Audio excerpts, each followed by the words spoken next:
یہی ہے آرزو تعلیم قرآن عام ہو جائے، ہر ایک پرچم سے اونچا پرچم اسلام ہو جائے۔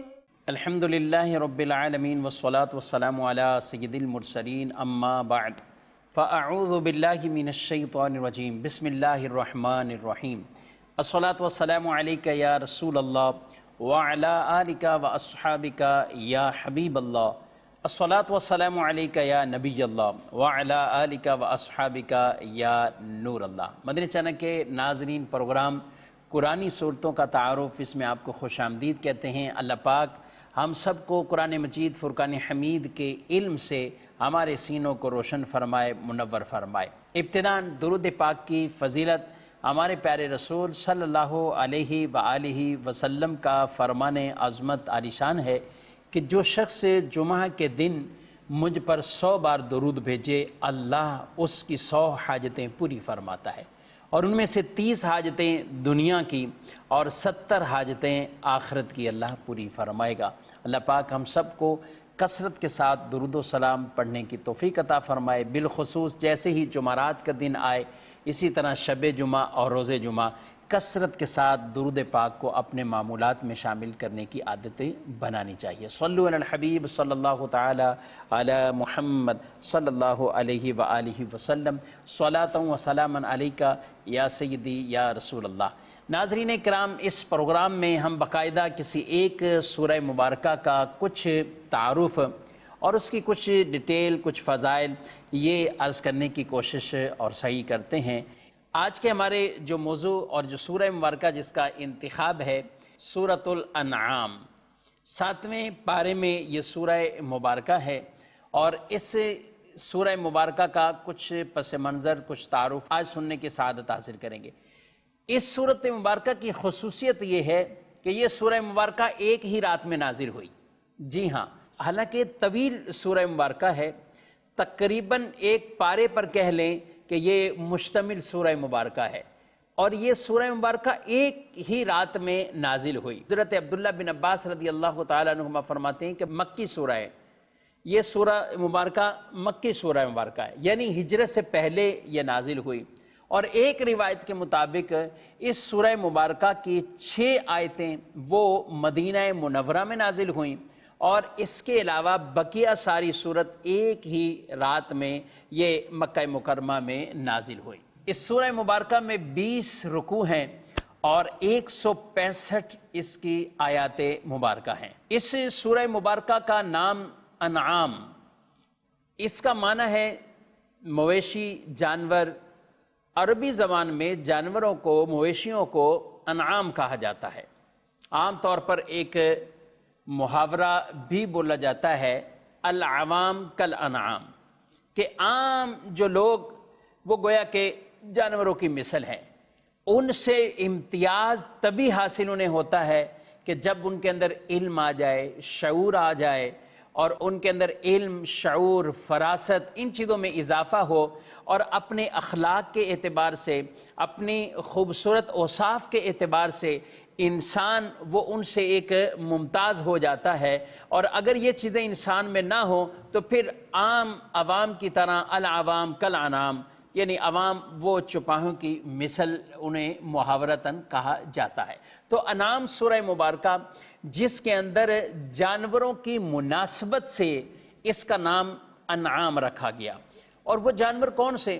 یاد رکھیں کہ یہ سورہ مبارکہ مکی زندگی کی ہے، یعنی ہجرت سے پہلے نازل ہوئی، اور ہم پہلے بھی اپنے انہی سلسلوں کے اندر یہ چیزیں بیان کر چکے ہیں کہ مکی زندگی کے اندر جو سورہ مبارکہ کا نزول ہوا، ہجرت سے پہلے جو صورتیں نازل ہوئیں تو ان کے اندر بکثرت توحید باری تعالیٰ، اللہ رب العالمین کو ایک خدا ماننے کے حوالے سے، اللہ کی توحید کے حوالے سے، رب تبارک و تعالیٰ کے قادر مطلق ہونے کے حوالے سے، اللہ رب العالمین کی صفات کے حوالے سے، رب تبارک و تعالیٰ کے حی اور قیوم ہونے کے حوالے سے، یعنی ہر اعتبار سے نبی کریم صلی اللہ علیہ وسلم نے جو لوگوں کی تعلیم اور تربیت فرمائی کہ تم اپنے ان باطل خداؤں کی عبادت چھوڑ کر اللہ وحدہ لا شریک اس کی عبادت کرو، اللہ وحدہ لا شریک کی طرف آؤ، تو ان صورتوں کے اندر اس چیز کا بڑا ایک غلبہ ہے کہ جس میں اللہ کی توحید کو بیان کیا جاتا اور ساتھ ساتھ شرک کی مذمت کی جاتی۔ شرک یعنی اللہ کے علاوہ کسی اور کو رب جیسا مان لینا، اللہ کے علاوہ کسی اور کی عبادت کرنا یا عبادت کے لائق اسے سمجھنا، اللہ کے سوا کسی اور کے نام پر اپنے جانوروں کو کاٹ دینا، یعنی اس زمانے میں اس وقت باطل خداؤں کے ناموں پر جانوروں کو چھوڑا جاتا تھا۔ یہ جو سورہ مبارکہ ہے جس میں بطور خاص اس کا نام انعام یعنی جانوروں کی اس مناسبت سے رکھا گیا، تو اس کی وجہ یہ بیان کی گئی کہ کچھ جانور ایسے تھے کہ جن کو مشرکین اپنے باطل خداؤں کے نام پہ چھوڑ دیتے، یہ فلاں کا، یہ فلاں کا، یہ فلاں کا، اب وہ انہیں حرام سمجھتے تھے اور وہ انہیں کھاتے نہیں تھے۔ اسی طریقے سے وہ اپنی کھیتی باڑی میں سے بھی کچھ حصہ ایسا ہے کہ جسے وہ ان کے ناموں پر مقرر کر دیتے تھے اور پھر انہیں عام کھانے کی اجازت کسی کو نہیں دی جاتی تھی۔ تو یہ سورہ مبارکہ کے اندر ان کے بھی باقاعدہ رد وہ موجود ہے، اور اللہ پاک نے واضح طور پر ان کی ان چیزوں کی مذمت کی ہے کہ تم یہ کس طرح ان جانوروں کو یہ باطل خداؤں کے نام پر چھوڑتے ہو۔ اور یاد رکھیں قرآن پاک میں وَمَا أُهِلَّ بِهِ لِغَيْرِ اللَّهِ، یہ جن مقامات پہ فرمایا گیا، ان جانوروں کو بھی یہ فرمایا گیا کہ جن پر اللہ کے علاوہ کسی اور کا نام لیا گیا۔ اس سے مراد یہ ہے کہ جس جانور کو ذبح کرتے وقت اللہ کے علاوہ کسی اور کا نام لیا جائے تو وہ جانور حرام ہے۔ ذبح کے وقت اللہ رب العالمین کا نام لینا ضروری ہے۔ اگر کوئی جان بوجھ کر یہ نام چھوڑ دیتا ہے، ترک کر دیتا ہے، تو وہ جانور حرام ہو جاتا ہے۔ تو ذبح کے وقت اللہ رب العالمین کا نام یہ لینا ضروری ہے، فرض ہے۔ اگر بھول جاتا ہے کوئی مسلمان ذبح کے وقت تو یہ ایک اسے چھوٹ ہے اور وہ جانور حلال ہی رہے گا، حرام نہیں ہوگا۔ لیکن جان بوجھ کر قصداً تسمیہ یعنی اللہ کا نام لینا کسی نے اگر ترک کر دیا تو وہ جانور حرام ہو جاتا ہے۔ تو یہاں جن کی مذمتوں کو بیان کیا گیا کہ وہ اللہ کے علاوہ کن کے ناموں پر جانور چھوڑتے تھے، تو مراد اس سے اپنے باطل خدا ہیں، تو ان کی مذمت اس سورہ مبارکہ سورۃ الانعام کے اندر بیان کی گئی ہے۔ یہ تو ناظرین کرام کچھ اس سورہ مبارکہ کا پس منظر میں نے عرض کیا۔ یہ سورت بڑی فضیلتوں والی بھی ہے۔ جی ہاں، اس سورت کی خاص شان یہ ہے کہ جب یہ نازل ہوئی تو روایات میں بیان فرمایا 70,000 فرشتے وہ نازل ہوئے، 70,000 فرشتے، یہاں تک کہ ان کی گنگناہٹ اور بھنبھناہٹ رسول اللہ صلی اللہ علیہ وسلم فرما رہے کہ یہ آواز بھی آ رہی تھی، اور اس قدر فرشتے وہ نازل ہوئے ہیں کہ یہاں تک کہ فرشتوں کی وجہ سے زمین بھی ہلنے لگ گئی اور فرشتوں کا نزول ہوا۔ ہمارے کریم آقا صلی اللہ علیہ وسلم 3 مرتبہ سبحان ربی العظیم، سبحان ربی العظیم، سبحان ربی العظیم، یہ کلمات آپ صلی اللہ علیہ وآلہ وسلم نے ارشاد فرمائے۔ اور یہ سورہ مبارکہ چونکہ یک بارگی نازل ہوئی ہے، بلکہ اس کی ایک اور مناسبت بھی بیان کی گئی کہ سورۃ الانعام کے اندر جو پہلی آیت ہے وہ تورات شریف کی بھی پہلی آیت ہے۔ جی ہاں، تورات شریف کی بھی پہلی آیت وہ اسی سورہ مبارکہ کی پہلی آیت، اور اس سورہ مبارکہ کی جو آخری آیات مبارکہ ہیں فرمایا گیا وہ تورات شریف کے اندر بھی وہی آیات مبارکہ موجود ہیں۔ سورۃ الانعام کی پہلی 3 آیات مبارکہ یہ پڑھنے کی بھی باقاعدہ فضیلت ہے۔ حضرت عبداللہ بن عباس رضی اللہ تعالی عنہما آپ فرماتے ہیں کہ جس نے صبح کی نماز میں سورہ انعام کی ابتدائی 3 آیات یعلم ما تکسبون تک یہ تلاوت کی ان کو پڑھا کہ فرمایا 40,000 فرشتے اس کی طرف نازل ہوں گے جن کے اعمال کی مثل اس کے نامہ اعمال میں اجر لکھا جائے گا۔ جن کے اعمال کی مثل اس آدمی کے نامہ اعمال کے اندر وہ اجر لکھا جائے گا، اور 7 آسمانوں سے اوپر ایک فرشتہ ایسا نازل ہوگا کہ جس کے ہاتھ میں ایک ہتھوڑا ہوگا اور وہ اس آدمی کی ایک طرح سے حفاظت کرے گا کہ جب بھی شیطان اسے کوئی وسوسہ ڈالتا ہے تو وہ اسے مارتا ہے، اسے ضرب لگاتا ہے، اور اس ضرب لگنے کی وجہ سے اس شخص اور شیطان کے درمیان 70 حجاب پردے حائل ہو جائیں گے. یعنی یہ خوش نصیب آدمی ان وساوس سے محفوظ ہو جائے گا اور ان وسوسوں سے اس کی جان چھوٹ جائے گی جو سورۃ الانعام کی ابتدائی 3 آیات مبارکہ ان کو صبح کی نماز میں ان کی جو تلاوت کرتا ہے. اور پھر اس خوش نصیب کو یہ بشارت ملے گی جب قیامت کے دن یہ شخص آئے گا، جب قیامت کے دن یہ شخص آئے گا تو اللہ عز و جل اس سے فرمائے گا، اے میرے بندے، میں تیرا رب ہوں اور تو میرا بندہ ہے، میں تیرا رب ہوں اور تو میرا بندہ ہے، میرے عرش کے سائے میں چل، حوض کوثر سے سیراب ہو جا اور نہر سلسبیل سے غسل کر اور جنت میں بغیر حساب کتاب کے داخل ہو جا، بغیر حساب کتاب کے جنت کے اندر داخل ہو جا. یہ اس شخص کے لیے فضیلت جو سورۃ الانعام کی ابتدائی 3 آیات مبارکہ تلاوت کرتا ہے. اور یہ خاص نماز میں بھی تلاوت ہی نہیں بلکہ نماز کے بعد اگر آپ اس کی تلاوت کا معمول بناتے ہیں، پڑھتے ہیں، تو بھی آپ کو یہ فضیلت حاصل ہوگی. جیسا کہ ایک اور روایت میں ہے، حضرت عبداللہ بن مسعود رضی اللہ تعالی عنہ فرماتے ہیں کہ سرکار مدینہ صلی اللہ علیہ وآلہ وسلم نے ارشاد فرمایا، جس نے نماز فجر جماعت کے ساتھ پڑھی پھر اسی جگہ بیٹھا رہا اور سورہ انعام کی پہلی 3 آیات تلاوت کی تو اللہ تبارک و تعالی 70 فرشتے اس کے ساتھ مقرر فرما دے گا، اور وہ کیا کریں گے؟ جو قیامت تک اللہ کی تسبیح بیان کریں گے اور اس شخص کے لیے مغفرت کی دعا کرتے رہیں گے، اس کے لیے مغفرت کی دعا استغفار کریں گے. تو یہ سعادت ہے اس خوش نصیب کو کہ جو سورہ انعام کی ابتدائی 3 آیتیں فجر کی نماز کے بعد پڑھ لیتا ہے. اور اسی سورہ مبارکہ سورۃ الانعام کی پہلی آیت توراۃ شریف کی بھی پہلی آیت، یعنی اس سورت کی پہلی، ادھر توراۃ شریف کی وہ پہلی آیت تھی. صحابہ کرام علیہ مردوان میں ایک تعداد حفاظ صحابہ کی تھی، لیکن ایک تعداد تھی کہ جن کو زیادہ صورتیں یاد نہیں تھی، کچھ صورتیں یاد ہیں. اور صحابہ میں ایک معمول ہوتا تھا کہ بکثرت ایسے صحابہ کہ جن کو بڑی بڑی صورتوں میں سے کوئی نہ کوئی صورت یاد ہوتی، جی ہاں، کوئی نہ کوئی صورت وہ یاد کرتے. تو صحابہ کرام علیہ مردوان میں سے جو شخص سورہ بقرہ اور سورہ انعام اس کا حافظ ہوتا اسے علماء میں شمار کیا جاتا. یعنی اس نے واقع ہی جو سورہ بقرہ اور سورہ انعام، اور صحابہ کا یہ انداز بھی ہوتا تھا کہ وہ قرآن پاک کو حفظ بھی کرتے، ساتھ ساتھ فہم بھی، اس کو سمجھنا بھی، اس کی تفسیر کو سمجھنا، حدیث کے مطابق رسول اللہ صلی اللہ علیہ وسلم نے جو ان کے معنی بیان کیے یہ بھی سمجھنا، یہ صحابہ کے انداز اور طریقہ کار ہوتے تھے. اسی لیے حضرت عمر فاروق رضی اللہ تعالی عنہ سورہ بقرہ کو پڑھ لیا اور اس کی تفسیر کو سمجھ لیا تو آپ بڑے خوش ہوئے اور آپ نے اونٹ نہر کیے اور لوگوں کو بلایا اور دعوت آپ نے کی اس خوشی کے اندر کہ اللہ پاک نے ایک سورہ مبارکہ کا علم وہ مجھے عطا فرمایا. سبحان اللہ. ایسا ذوق ناظرین اکرام ہمیں پیدا کرنا چاہیے. ہم بسا اوقات اپنی کچھ معروف کچھ مخصوص صورتیں وہ تو پڑھتے ہیں لیکن عام طور پر اس طرح کے معمولات وہ کم ہوتے ہیں. تو کوشش کرتے رہیں وقتاً فوقتاً اپنے معمولات بھی ایسے بنائیں.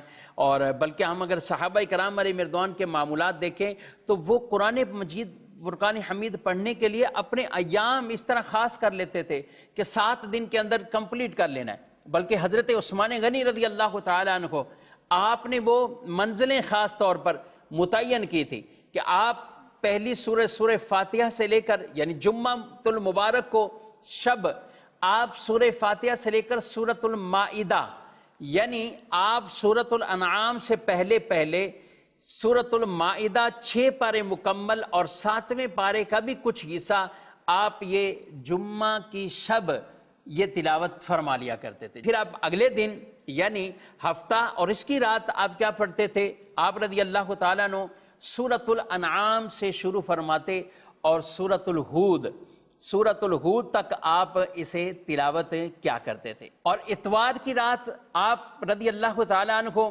سورہ یوسف سے شروع کیا کرتے تھے اور سورہ مریم تک پہنچا دیتے تھے. یہ آپ تلاوت فرمایا کرتے تھے.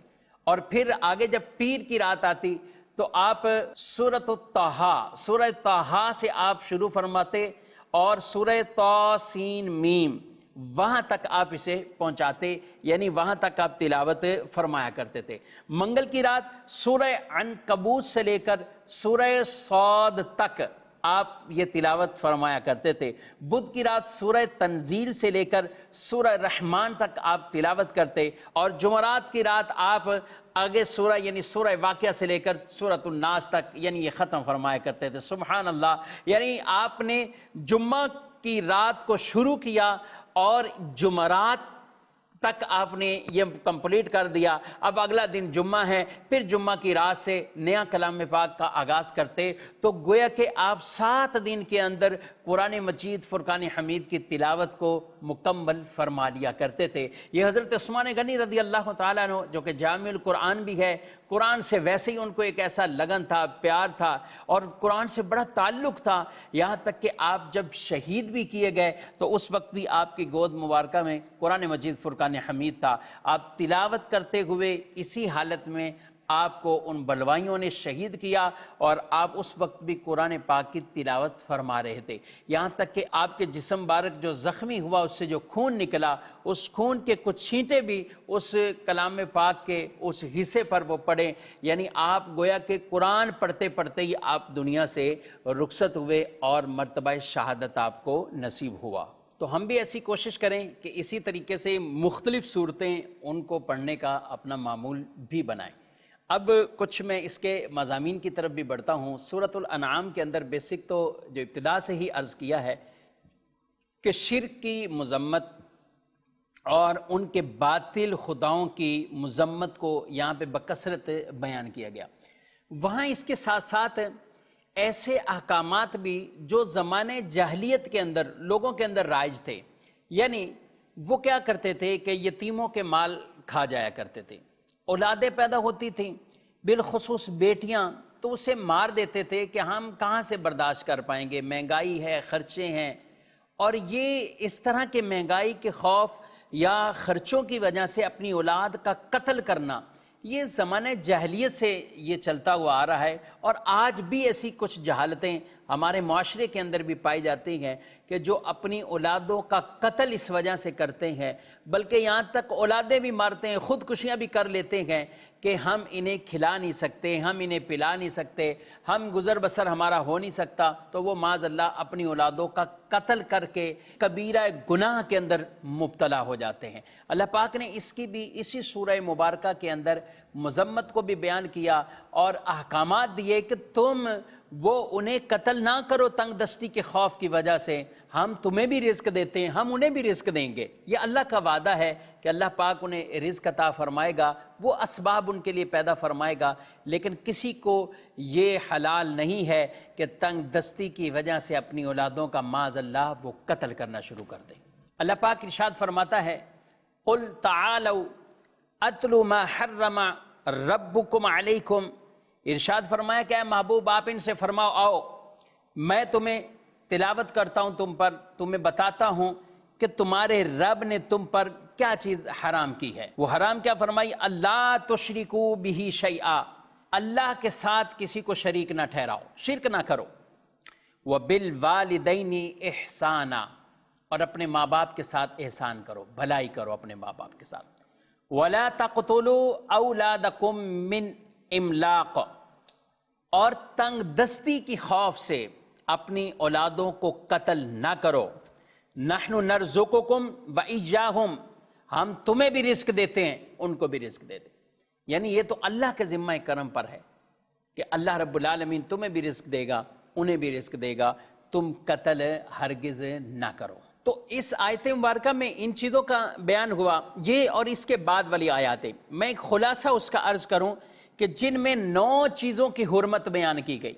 نمبر 1، اللہ کے ساتھ کسی کو شریک ٹھہرانا حرام فرمایا گیا، شرک فرمایا گیا۔ ماں باپ کے ساتھ بھلائی نہ کرنا، اسے بھی حرام فرمایا۔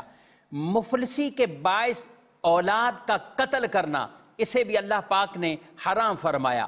بے حیائی کے کام کرنا، چاہے ظاہری طور پر ہو یا باطنی طور پر ہو، ظاہراً کوئی گناہ کرتا ہو یا وہ چھپ کر کرتا ہو، یہ حرام فرمایا گیا۔ نمبر 5 ناحق قتل کرنا، قتل ناحق کرنا کبیرہ گناہ اور یہ سے بھی حرام فرمایا گیا۔ یتیم کے مال میں بے جا تصرف کرنا، اسے بھی حرام فرمایا گیا۔ نمبر 7 ناپ تول میں کمی کرنا، اسے بھی حرام فرمایا گیا۔ نمبر 8 ناحق بات کرنا، ناحق بات کرنا اس کی بڑی ڈیٹیل اور تفصیل بیان کی گئی ہے کہ جس کے اندر کسی کو گالی دینا، برا بھلا کہنا، یہاں تک کہ کسی کی غیبت کرنا، برائی بیان کرنا، بلا اجازت شرعی اس کی عیب جوئی کرتے رہنا، یہ حرام شریعت مطہرہ نے فرمایا ہے۔ اور نمبر 9 اللہ سے کیے ہوئے عہد کو پورا نہ کرنا، یہ بھی حرام فرمایا ہے کہ جب اللہ سے ایک چیز کا عہد کر لیا ہے، رب سے گویا کہ وعدہ کر لیا ہے، تو اب ان وعدوں کو پورا کیا جائے۔ بہت سے لوگ ایسے ہوتے ہیں کہ جو اللہ سے عہد کرتے ہیں، کس طرح کے عہد کرتے ہیں؟ اگر اللہ ہمیں مال دے گا ہم صدقہ کریں گے، اگر اللہ ہمیں مال دے گا تو ہم یہ کام کر دیں گے، وہ کام کر دیں گے، لیکن جب وہ وقت آتا ہے تو پھر وہ کچھ نہیں کرتے۔ تو یہ یعنی اللہ نے انہیں نواز بھی دیا، وہ پیسہ عطا بھی فرما دیا، جتنی دولت انہوں نے مانگی تھی دے بھی دی، تو پھر بھی وہ اپنے اس عہد کو پورا نہیں کرتے۔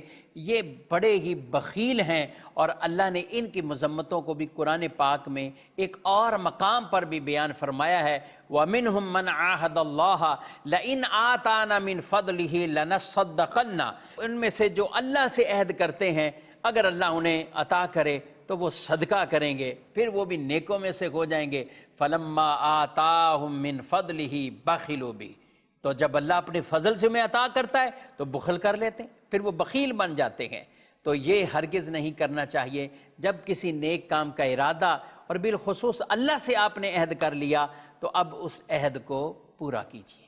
ناظرین کرام، یہ وہ ایسی چیزیں کہ جن کو اللہ پاک نے حرام فرمایا ہے اور اس سورہ انعام کے اندر ان کا ذکر بیان کیا ہے۔ ہمیں یہ فہرست اپنے سامنے رکھنی چاہیے، اور کہیں ہم تو ان گناہوں میں نہیں پڑے ہوئے۔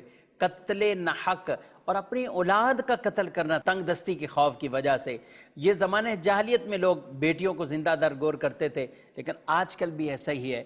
بیٹیوں کی پیدائش پر بڑے ان کے چہرے اتر آتے ہیں، افسوس کرتے ہیں، بعض غمگین ہوتے ہیں، روتے ہیں، بعض علاقوں میں ایک دوسرے سے تعزیت کی جاتی ہے، افسوس کیا جاتا۔ اللہ اکبر! ایسے لوگ اللہ کو کیا جواب دیں گے؟ اللہ کے حضور کیسے حاضر ہوں گے کہ رب تبارک و تعالیٰ قیامت کے دن جب ان سے پوچھے گا، جب ان سے حساب کتاب لے گا، تو یہ ان چیزوں کا، ان حرکتوں کا کیا اللہ کو جواب دیں گے؟ حالانکہ اللہ رب العالمین کے پیارے رسول صلی اللہ علیہ وسلم نے کتنی پیاری بشارتیں ارشاد فرمائی ہیں کہ جس کی 3 بیٹیاں یا 3 بہنیں ہوں، یا 2 بیٹیاں یا 2 بہنیں ہوں، اور وہ ان کے ساتھ اچھا سلوک کرے، ان کے معاملے میں اللہ تعالیٰ سے ڈرے، اس کے لیے جنت ہے، اس کے لیے جنت ہے۔ اور ایک حدیث میں فرمایا جس کے لیے 3 بیٹیاں ہوں، وہ ان کی پرورش کرے، آداب سکھائے، شادی کی عمر کو پہنچے ان کی شادی اور نکاح کر دیتا ہے، تو ارشاد فرمایا نبی کریم صلی اللہ علیہ وسلم نے کہ اللہ پاک اس کے لیے جنت کو واجب فرما دیتا ہے۔ صحابی عرض گزار ہوئے یا رسول اللہ صلی اللہ علیہ وسلم، اگر کسی کی 2 بیٹیاں ہوں تو فرمایا اگر 2 ہو تو بھی اللہ اسے یہی اجر ادا کرے گا۔ راوی کہتے ہیں کہ اگر کوئی ایک بیٹی کے بارے میں بھی سوال کرتا تو رسول اللہ صلی اللہ علیہ وسلم ایک بیٹی پر بھی اسے یہ فضیلت عطا فرماتے۔ تو ہمیں اس معاملے میں تو اللہ کی رضا پہ راضی رہنا چاہیے۔ رب تبارک و تعالیٰ نے اولادیں دی ہیں، اللہ اسباب بھی پیدا فرمائے گا۔ اللہ پاک ہم سب کو قرآن مجید کی تعلیمات پر عمل کی توفیق عطا فرمائے۔ سورۃ الانعام کا کچھ خلاصہ اور کچھ فضائل عرض کیے ہیں، انشاءاللہ آئندہ پروگرام میں سورۃ الاعراف کے حوالے سے کچھ عرض کریں گے۔ اللہ پاک ہم سب کو قرآن پاک کے علم سے، نور سے ہمارے سینوں کو روشن اور منور فرمائے، آمین بجاہ النبی الامین صلی اللہ علیہ وآلہ وسلم۔ یہی ہے آرزو تعلیم قرآن، عام ہو جائے ہر ایک پرچم سے اونچا پرچم اسلام ہو جائے۔